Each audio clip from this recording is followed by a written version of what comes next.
What's up my people, nizere ko mumeze neza cyane. Nge ndi Orphe Bayo comme d'habitude. Bien, murabona ko ndano heza shop nziza cyane.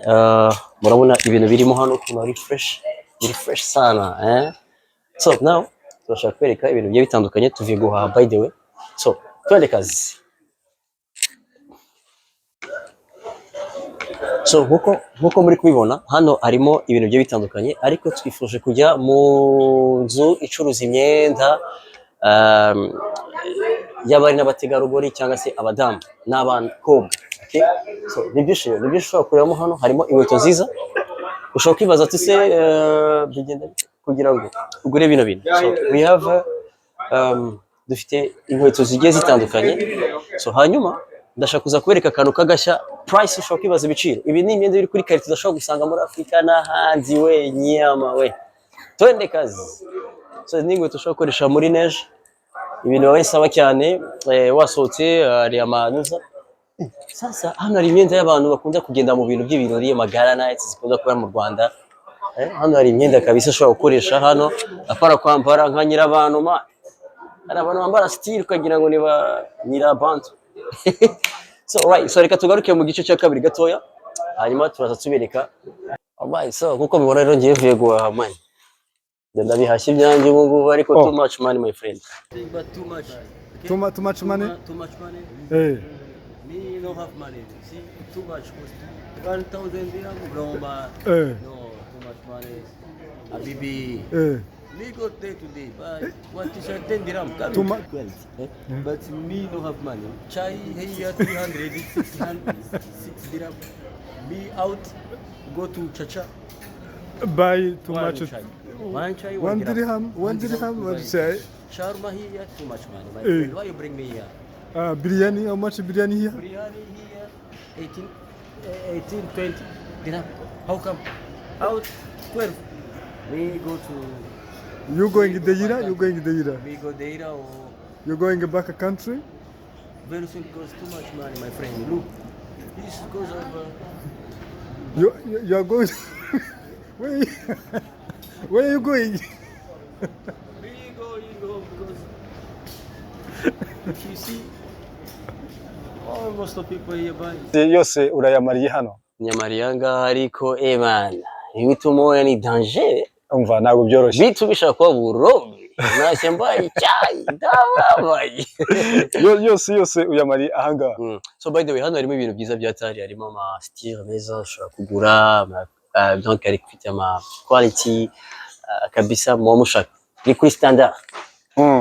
So Bayo tubwire ni kihe gihe cyiza cyo kuza gushopinga muri Dubai, kubera yuko ndabona uri waje gushopinga hari ibihe bibiri. Actually we have two things different. So we have summer time, tukagira na winter season. Na winter season. Ariko muri Dubai ntabwo biza fresh ku buryo ushobora kwambara ibya bipira bya danger kubera ubushyuhe. Abakarimo akantu k'ubushyuhe, ariko niko tubyita. Ariko so ibyo naguze tu ni ibintu byo relaxinga, ukamera bien relax. Naona ma BITUMA danger mukanya yongeye kubajyana mu maso y'isi murahita mwirukanga we. Ariko so nihe nama wagira umuntu ushaka kuza muri Dubai? Ni kihe gihe cyiza cyo kuza muri Dubai kugira ngo umuntu aje gukora activities zitandukanye? Ebana wowe biterwa na budget yiwe, anytime na disponibility yashobora kubikora kaza. Nibo no first time kabisa so ko nabisha kwama narakwamye muta naguzata yande natashye kera, ariko nta yako bon by the way, ariko ngo ngiye kukwereka kaboro mwana. So now mbere ko nje mu bindi mane kanicari hano, umukiriya no murwa no umwami mbandoga rwa uburoga rukimirana. Ebana ivi ni kutia muguru ku kandi ni mpamvu nababyiye mwebwe muri gukora cyane ngo byo bisa na achievement ntago bikora, ntago bikwira ibyo boro ngo hook hands ama principe yanyu ngukora cyane nge sinkora cyane. Ubu ngubu bino byose bikoze nta n'urumiya. Nirihe banga wakoresheje? Ibanga nakoresheje ntarindi no kwicara nkarambya mu gihe uri murahangayika. Ntabwo isi Imana yiduye ngo duhangayikemo bro.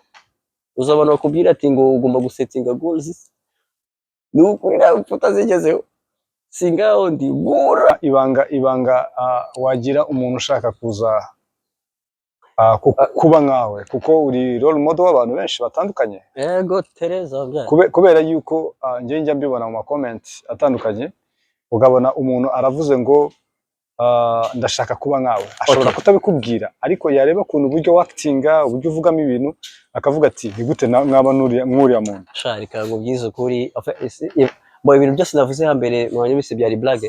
So ariko ikintu cya mbere ni discipline, nta kindi, ukamenya ikintu ushaka, so birakora. Ikindi ni byiza buriya gutravelinga biragufasha ugeze ayo mahirwe, biragufasha mu buryo bwose, mu bitekerezo, mu kumitinga abantu, connection, kumenya aho isi igeze, birafasha. Alright, so ni nako mbyumva ku giti cyane. Alright, yeah, okay. Uravuze ngo gutravelinga abantu benshi ntabwo bafite ubwo bushobozi bwo gutravelinga. Yego. So ubwo rero icyo umuntu yakora